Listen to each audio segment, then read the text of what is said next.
Back here on Busted Open, Dave LaGreca, Mark Henry, and Mark, surprisingly, for a first time ever on Busted Open, the queen of extreme, Francine, joins us. Francine, how are you today?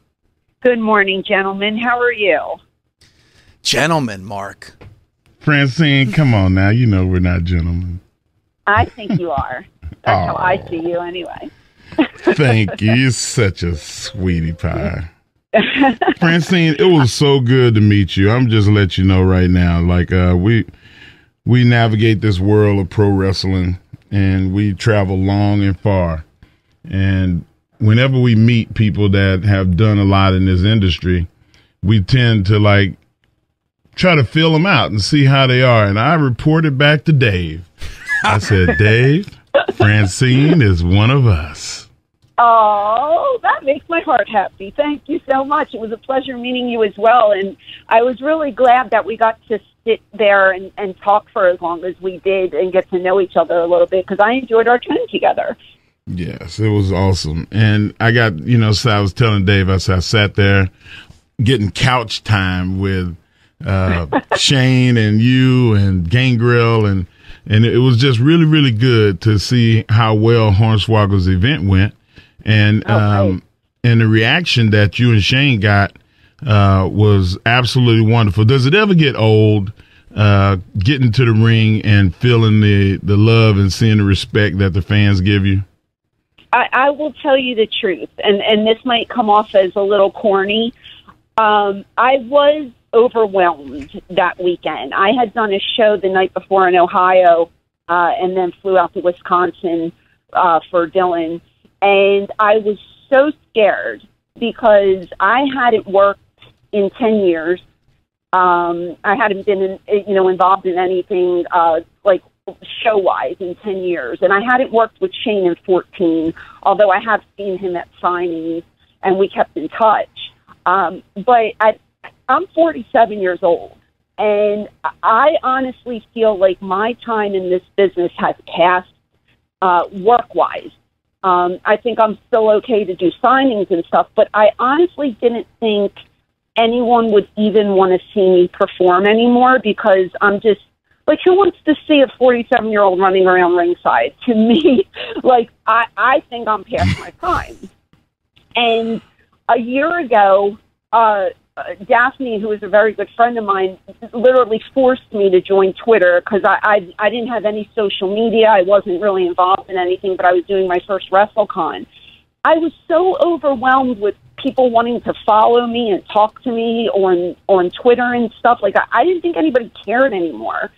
So the response we got after, like, 10 years of not doing anything, like, it brought tears to my eyes. I was so taken aback by everybody, and I can't tell you enough how much I enjoyed the signings and meeting people and listening to the stories. I mean, it really sounds corny when you think about it, but the whole weekend just, like, I just took a step back and looked around, and I was just like, I missed this.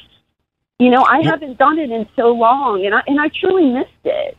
Well, Francine, there was about 1,500 to 2,000 people that would not agree with you because they cheered for you like you didn't miss a beat, and you didn't look like you missed a beat. It looked like Francine, and you're not your typical wrestling woman like 47-year-old, and most women 47-year-old would never tell you that they were 47 years old unless they look like you look. I'm proud of it. Hey, listen, guys, y'all need to Google Francine. Like, Francine is not really, but poster hot. Oh, you're just being nice because I'm on the radio. No, I'm telling you, listen. Francine, no, Francine, I am not a bullshitter. Wow. No, ma'am, I am not, and and I think that there's beauty in the older woman, and the woman that's got a lot of experience. I tell my wife all the time, and she'll if she was on the radio with us right now, she'd tell you that I have this infatuation with Patti LaBelle. Patti LaBelle is almost 70. Okay. But beautiful inside and out. Sure. And that's how I feel like meeting you. Like you're as beautiful inside as out. Oh, my goodness. Thank you so much. That's so sweet. Look at you, sexual chocolate. You're a charmer. Look at that. I love it. So, Mark, is it safe to say that you want to stir it up with Patti LaBelle? Oh, yeah. My wife knows. It's common knowledge. Is she one of your 5 on your list? Like, if you met, your wife would give you a pass for? Number one. Number one. My wife she is very aware how much I love Patti LaBelle, and we have had this conversation before. Like, if awesome. Patti LaBelle threw it at me, I would take it. She threw it at you. Oh, Wow. my gosh. Wow. So things you learn on Busted Open. We have to call. Now we got to call Jana, and so she can attest to. We know. that. You know what? We will do that. I think that's. Yeah, I have some questions for Mrs. Henry after this interview, Mark. That's great. She laughs though. She's like, Mark, she's almost 70. Like, relax. Oh, I need like, to meet your wife. I think I'd get along with her great. Yeah, she's a riot. She is. She's. My wife Jana's would not funny. My wife wouldn't give me a pass for anybody. No. There is no way. I don't think she would either. She is- just talks. It's all in fun. I'm not gonna. No, I know. And then Violetta, once I mean, it's not like Violetta isn't having everybody taste her pierogi for crying out loud. I should get a pass. No one is tasting her pierogi. Her pierogi. Okay. Well, there you go. I call mine a cookie, but pierogi is another good word for it. So. Anyway. I don't know what you're talking about, Francine. I'm actually talking about a real pierogi. Her food, of course. Yes. Yeah, absolutely. Okay. She's an unbelievable cook. Sounds good. From what I hear, absolutely, yeah. But Francine, if you're baking cookies, now we're talking about something completely Francine's different. Now. Cookie Company. I Sell that merch. I'm a cook. I do it all, baby. Oh my God, where did this interview go?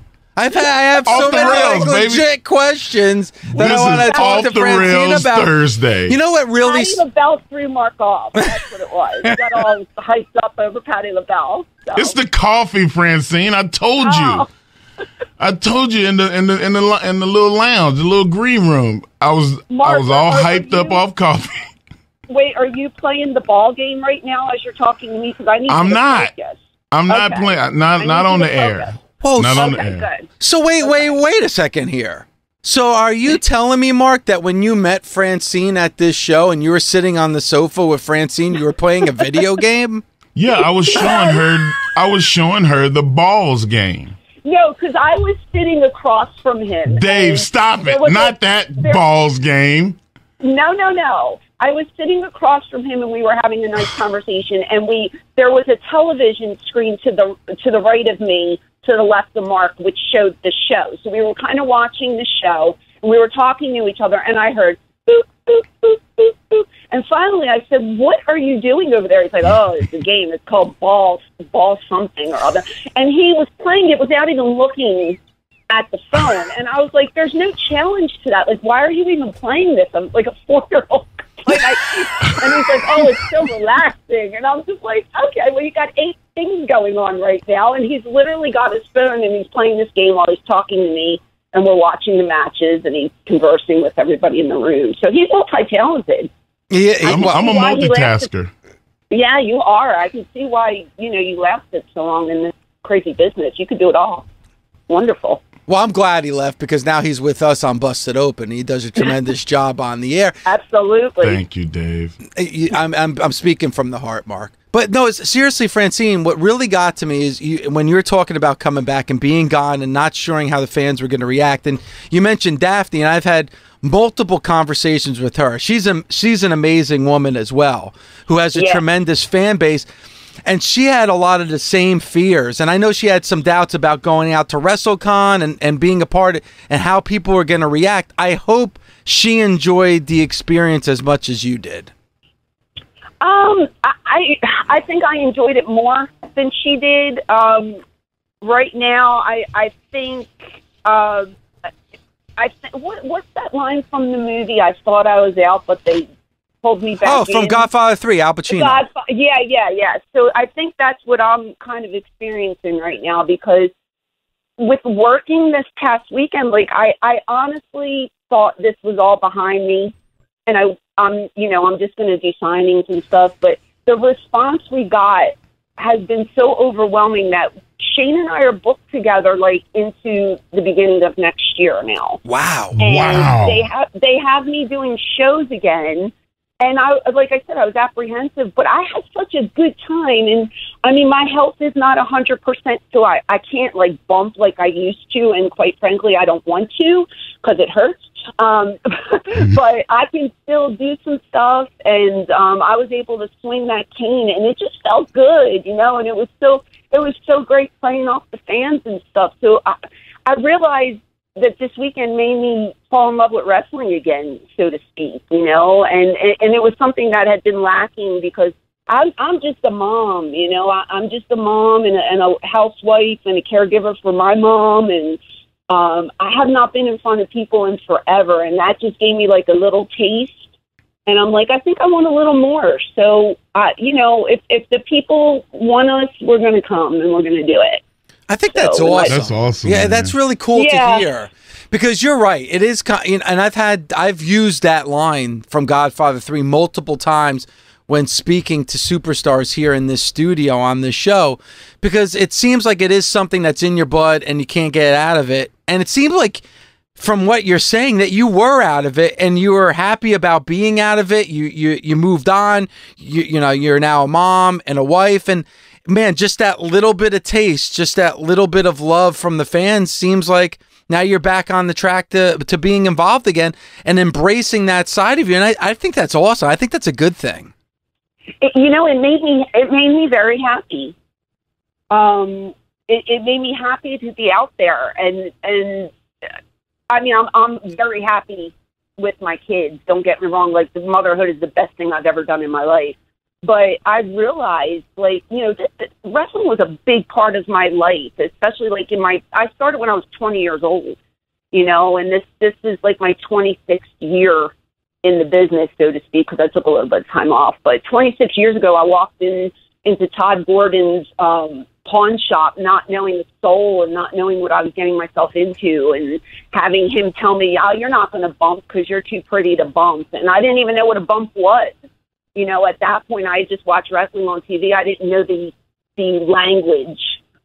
So he's, you know, talking carny to me and all this stuff, and I have no idea what's going on. I'm just sitting there listening to this man. And 26 years later, like, I still find out that I have a passion for the business, even though I hadn't been doing it. So it's nice I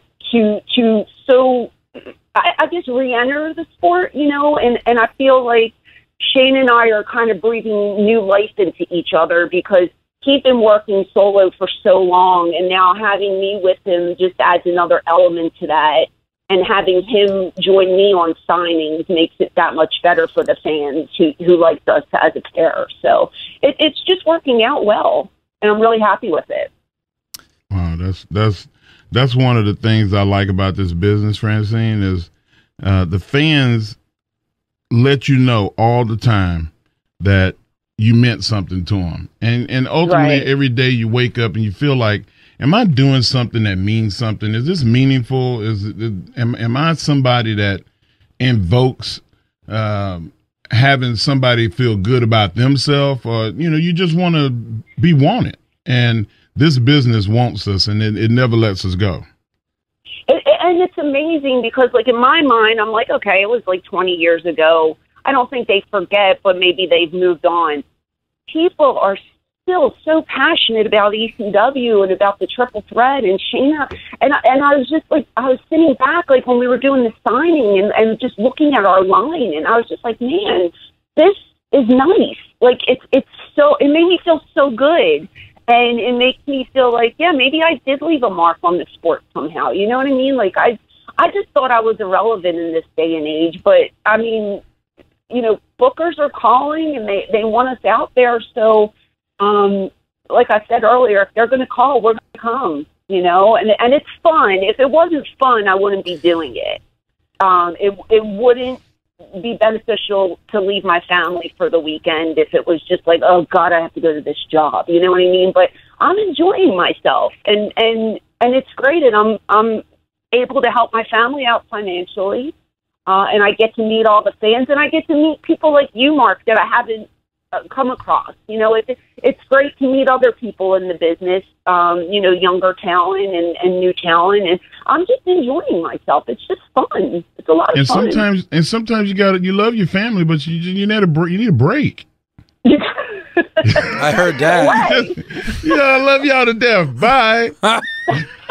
See you in 3 days, you know? I'll be back in 2 days, 3 days. But you know, when I do my FaceTime and I see my children, like, part of me feels guilty that I'm away. Yes. And I know a lot of the, maybe you feel that too. I know a lot of the guys don't really get that. Mothers usually feel that more so. But when I call my kids when I'm gone, I mean, their little faces are, when you coming home, Mommy? I feel so guilty. But then I'm saying, well, this is going to help pay for our next Disney trip, or this is going to help pay a bill. So I'm doing something positive for us, you know, and that makes it okay. It most definitely, I feel exactly the same way. Francine, how can the fans reach you on social media? Everything is under ECW Diva Francine, and I had to put the Diva in there because my name had been taken, because I didn't join Twitter until a year ago. I'm really late to the party. I would have never used the term diva in my name, but it was the only thing that would register. So I have Twitter, Instagram, Facebook page, and I have a YouTube channel that I vlog on, and I do live streams a couple times a month where I get to talk to the fans and take questions live. So I'm going full force with this right now, and just trying to make it a brand, you know, and see where it takes me. But it's a part-time gig that I love, and I'm really happy to be back. And I really thank you guys for the opportunity to come on and share a little bit of what's going on with me today. So thank you so much. Wait, are we wrapping up already? No. I was going to say, I got a bunch of, like, the way you guys are talking is like, you know, like, first of all, I don't even feel like I'm a part of it. It's just a conversation between you and Mark. That's number one. Well, and number two, I got all these questions, and you're like wrapping up the interview. I haven't even asked the question yet. Dave, calm down, number one. And number two, I will stay as long as you want me. So shoot. All right. All right. Let's do this. Let's do this. So you mentioned about, you know, starting out. How did you get, like, what got you motivated? What got you interested in being a part of wrestling? I wasn't a fan growing up. I'm not going to lie. Wasn't into it until probably I turned maybe 18 years old. And I started watching WWF at the time, and I watched Global. Those were the two feds that I used to watch. And when I got out of high school, I took a job at a life insurance company in Center City, Philadelphia. And I worked there for a while, and I absolutely hated it. It was in a cubicle. I had no window to look out of. It just wasn't something I wanted to do. And I remember coming home one night and turning on Sports Channel Philadelphia at 6 o'clock on a Tuesday, and there was ECW. And I didn't know any of the people that were on the show, but I liked wrestling, and it was something new to watch, so I gave it a try. And I started watching it every week.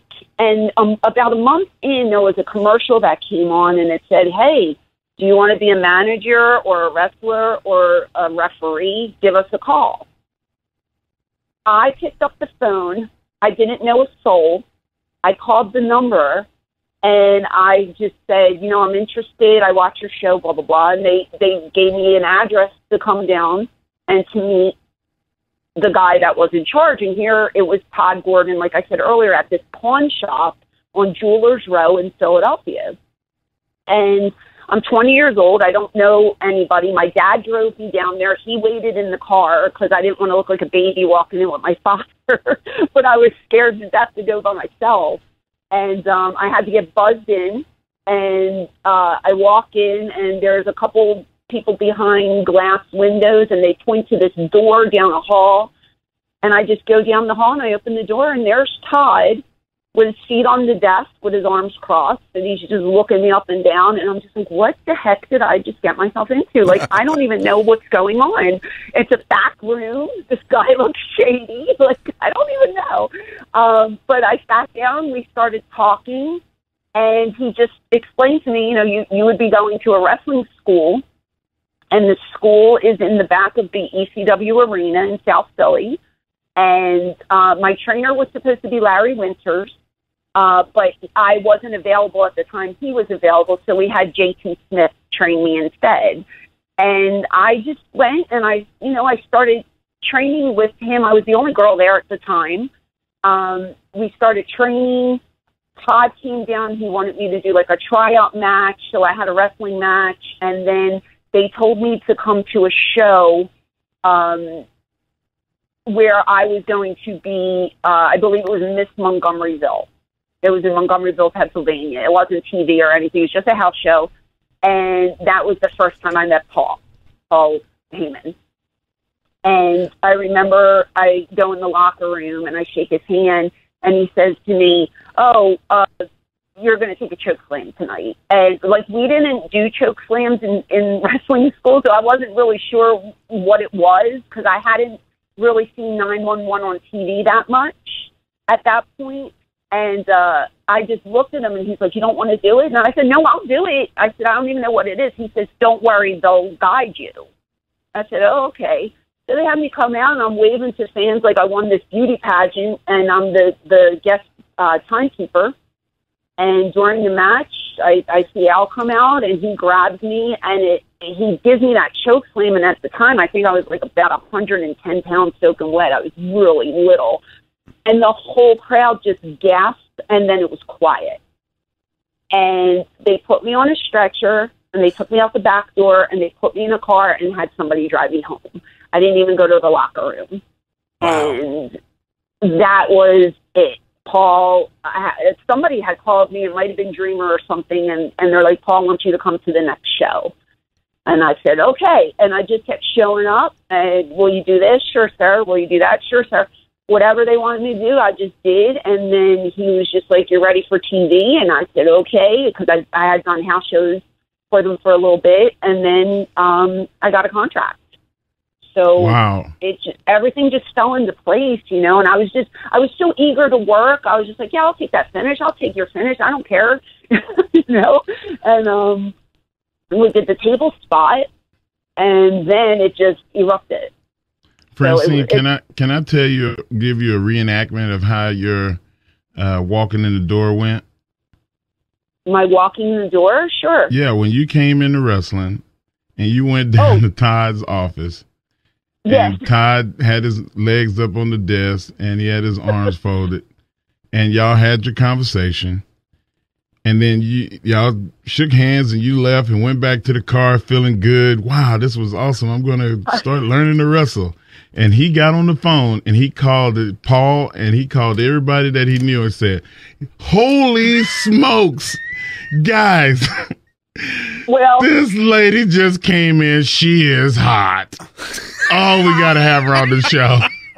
I don't know about that. I know for a fact that's how that phone call went. And when you showed up to school, they were like, make sure that she doesn't hurt herself, and she'll learn it on the job training, because there's a lot of people that come in our industry. And I work with our talent development, and it's pretty cool to see people come into business, new, green, just full of energy. And I can see you walking in that office, and I can see you getting onced over by all the young guys that are waiting in line too, because all of those guys don't think for 1 second that they weren't going smooth. Who is that? Well, but Mark, here's the thing. I wanted to work. I wasn't brought in by my boyfriend who was a wrestler, or like I just wanted to work. So I wanted to prove to them Yeah, I am one of the boys. Let me take your finishers. That was my thing. Like, I wanted to take the guys' finishers. And I'm like, oh, you do this? Okay, I'll take that. You want to do total elimination? I'll take that. You want to put me at their table? Sure, I'll take that. And I wanted to earn their respect. And that was my business plan, so to speak, you know, and I didn't want them to think I was coming in as a rat or as somebody who was going to get passed around the locker room or, oh, she's just a pretty girl. We're not going to do anything with her. No, I want it to work. And I made that very clear to Paul, like, you know, whatever you want to do, I'm down for. And, you know, I think that really helped me in the beginning because nobody knew who I was. You know, I didn't have any friends in the business. I didn't know a soul. And to come in as green as I was and just be willing to work, like, that's all I wanted to do was work. And that's a big plus, too, you know, to come in unjaded. Nobody knows you. Nobody can talk about you. Nobody can throw salt in the game. And I'm sure that with that type of attitude, you had a lot of people that was like, man, I'd love to work with her because she doesn't complain. She doesn't moan and bitch about stuff. So we're having that with the youth of today. People have expectations of what they feel like they should be doing rather than coming in and just closing their mouth and just following direction. And it's good to see that you were one of those. That, yeah, you know, just came in and did whatever. Right. I was actually lucky, though, because I worked with people that asked me, what do you think about this? What do you think about this spot? Is there anything you would like to do? Being as green as I was and getting to be vocal was huge because, like, you know, it was a different atmosphere in ECW, and we were a little more laid back, but, like, having Shane as a partner, he always included me and asked me, is there any spot that you would throw in here? What do you like to do? You know, and Paul was so approachable that I can go up to him and I could say, hey, Paul, I thought of this spot. Like, is there any way we can put this in? I think it would be cool. Or is there any way that you can twist it and make it better? We didn't get in trouble for opening our mouth. But I knew never to cross the line as well, like not to be too vocal. But they were willing to listen and ask me my opinion, which I thought was great, you know, and just because everybody has thoughts in their head, and if it wasn't going to work, they would say, no, we'll pass on that, and I was fine with it. But then there were some times they'd say, oh, yeah, we'll put that in here. You know, so I would never demand to do something, but if I could squeak something in and they okayed it, it was great. It was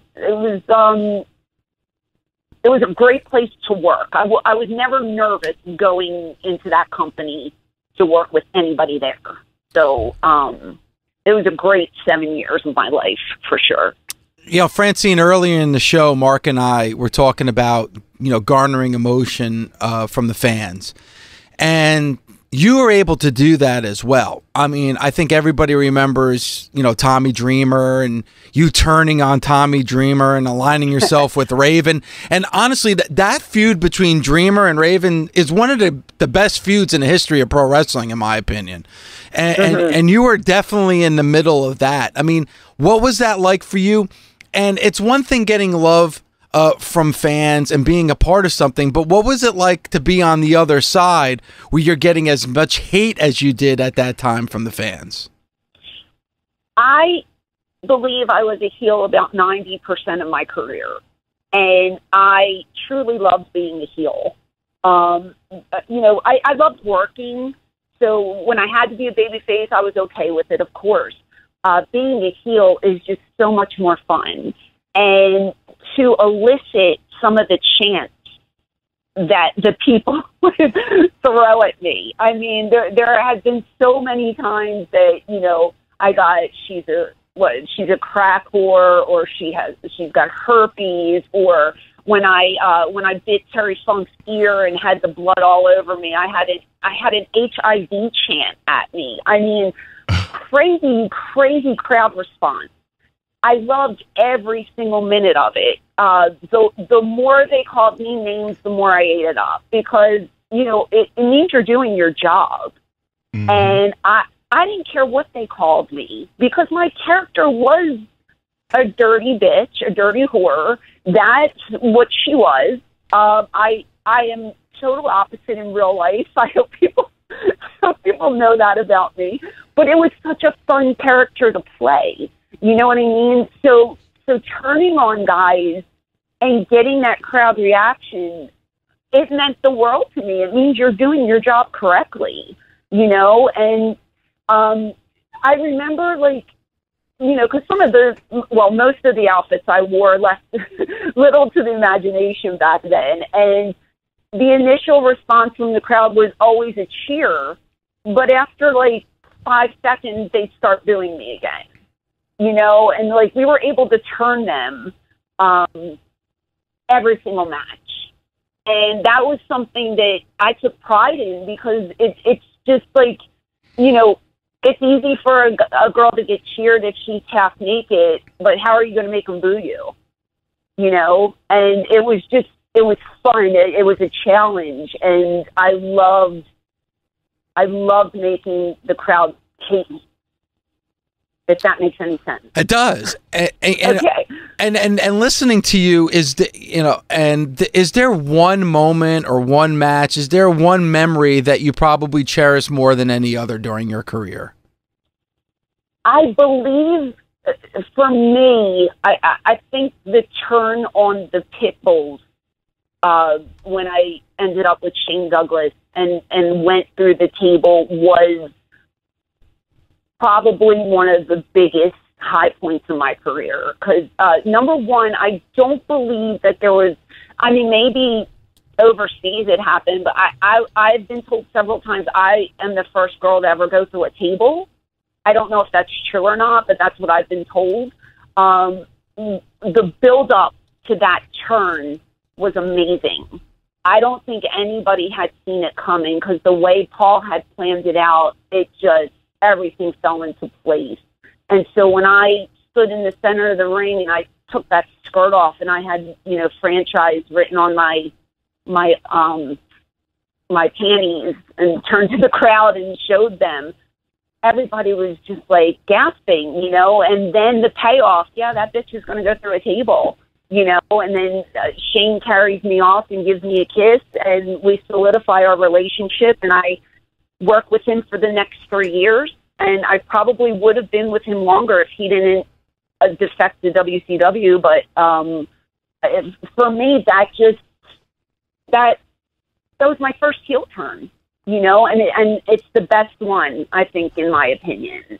I think it just put me on the map at that point. Franchise, I call you franchise. Francine. I am the franchise. You are the franchise.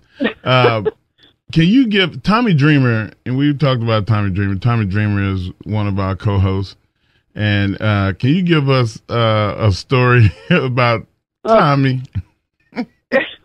There are several stories about Tommy Dreamer. I remember a lot of things, but there was this one time our good friend C.W. Anderson used to get really sick over like people throwing up or people, you know, getting sick or doing gross things or whatever. And you know as well as I do, Tommy does really gross stuff. And I had a brownie that I really wanted to eat, but I thought it would be funny if we so disgusting. Tommy stuffed the brownie up his butt and took his pants down and was leaning over. I don't even know if he was, it was in the middle of a locker room. He wasn't over a toilet from what I remember, but he was just like leaning over with his butt out, and we were going to call CW in the room for something, and then he would see Tommy and like the brownie. Stupid. It's so stupid. And so he's all positioned and he's leaning over, and like I think I was the one who ran and got CW to come in, and I'm pulling him in the room, and like Tommy's like straining, and he makes this brownie fall out of his butt, and CW literally starts gagging to the point where he's going to throw up, and he runs out of the room like a little baby because he's getting sick to his stomach. But Tommy just leaning over with a brownie hanging out of his butt cheeks is just so stupid. And it's something I can't breathe. Oh my God. Oh yeah. my God. I know. Just ridiculous. Tommy's a piece of work. He really is. Oh my gosh. He really is. But yeah, that was a good one, and I think C-Dub literally like kind of threw up a little bit, but that was one of many, you know. But there you go. There's a good one. That's a damn good one, Francine. Yeah. Oh man, that's so good. But I so wanted good. that brownie. Like, I was so pissed off because I wanted to eat that brownie, but I didn't get to eat it, obviously. Yeah, once it touches Tommy's butt cheek. Yeah, you probably want to avoid that as much as possible. Yeah, I did. We threw it out. But it went to a good cause because we got C-Dub good. But I love CW. He's the best. You know, this was going to be a time that I wrapped up the interview because it's really going long and we have commercials to get to. But I'm so sorry. But no, this is awesome. I mean, I think the fans are loving it. The interaction on social media is absolutely fantastic. And if people want to follow Francine, like she said before, it's at ECW Diva Francine, and she also has a shirt store on Pro Wrestling Tees as well, so you definitely want to check that out. And like you mentioned too, you have the YouTube page, so that there's a lot, you know, there's a lot of ways. And now, who knows, maybe you know, you'll be appearing at some conventions and things as well to interact with some fans. So you know, we would love for you to stop by studio if you're ever in New York. If you ever venture out to New York City, we'd love to have you in studio. Well, that would be fun, but I thought I was going to be like Shawn Michaels and do an hour uninterrupted. That's not happening today? No, okay. Now maybe if you showed up at our 10-year anniversary party, we would go the whole hour commercially uninterrupted. But since that didn't happen. Look, I had to take a train. I didn't know where I was going. I had luggage. It was a whole thing going on. I am so sorry. But you could have came by my table if you were that close. Dave. You could have came to the building, Dave. What happened there? I didn't see you. If I had known, I would have come. Oh, Mark, I know you would have come. But look how quiet he is now. See? Yeah, he's quiet as a church mouse now. Are you there? I'm here. No. I'm here. Oh. Hello. Okay. All right. Okay. So we'll continue. We'll break the rules and continue and go a little bit longer. Now, just for that, I had to. You called me out, so now I'm definitely going to make it longer. So a lot of people have talked about. There's rumors and innuendos, and maybe you can confirm. Were you ever approached by the WWF? And then there are people that have said that they tried to make you, or I guess at least pitch to you, being sister love for brother love. Any truth to that? There is truth to that. There was a gentleman by the name of Ed Cohen that used to work there. And I think I was still with the Pitbull. So I was like really, really green. It was probably like 1994, 95. And this gentleman used to call my house. And when I wasn't there to take the call, like, he would talk to my mom. And he would tell my mom, like, oh, she's going to make so much more money with our Fed than she is now. So, like, I would come home and my mom would be like, oh, this nice man, Ed Cohen, called. And he says, you're going to make more money if you work for WWF, so you should really go there. And I was like, okay. But he, like, when I would talk to him, he would say, don't tell Paul we called and had this conversation. And so I'm just like, okay. And finally, I don't know how many, like, after 2 or 3 calls, I felt guilty because I felt like I was doing something behind Paul's back. And I went to him. And I honestly, I didn't want to leave. I had just found my groove, in ECW. I was getting TV time. I said to Paul, look, I said, Ed Cohen, he knew exactly who I was talking about. I said, this man's calling me, and he's telling me, he wants me to be like this sister love, and they want to, because I guess they were using like models for at any time they would go to a different city, they would bring somebody in to walk with him. Yep. And they were telling me, like, you know, you would be on the road. You wouldn't have to, again, you're not going to bump or do anything physical. You're just going to be like an arm piece. And that kind of turned me off because, like, I wanted to work, you know. So I explained to Paul everything that this guy was telling me.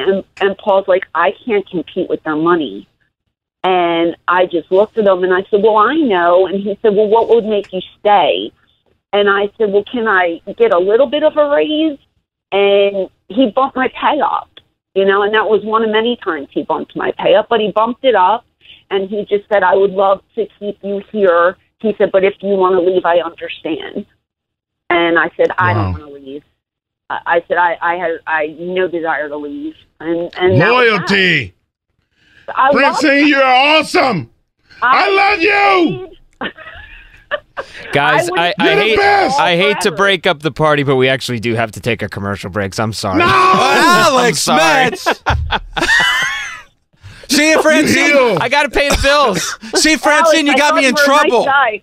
You got me in trouble, Francine. I'm sorry. I went too long. I'm chatty. Forgive me. We'll have to do a part 2. Yeah, we'll have to do a part 2. We got to do a part 2. You got to come back. I will come back. Well, Mark, you have my number, and Dave, you know how to get me. So whenever you want me, let me know. I love it.